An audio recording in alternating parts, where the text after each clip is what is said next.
All right, big call for the weekend. Ooh. Round 14, big calls. Jesse Hogan boots a bag against Port, and that's the thing that gets GWS over the line here, Stats, man. That was my thinking for this. You keep looking at this GWS team.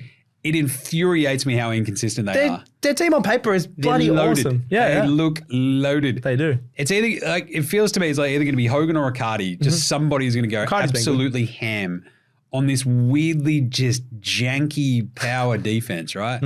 Because Radaglia, Alir, Houston, like Carlton showed you how basically the blueprint for beating Port. It's like just tag down Houston out of the game. Works. And they don't have any bounce back. Yeah.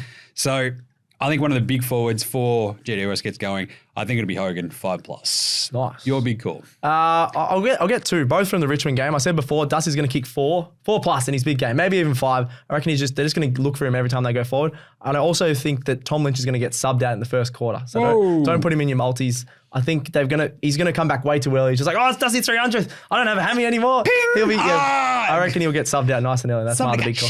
Yeah, so look out for that one. I like it.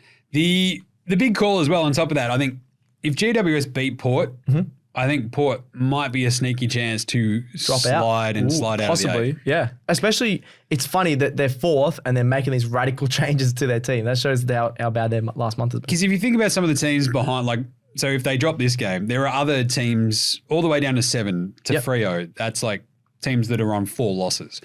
And there's just so many silly, draws and stuff stuck in there, right? But with 4 losses for Port, if you tag them with an extra loss, suddenly they're already on the cusp of the 8. Boom, right away.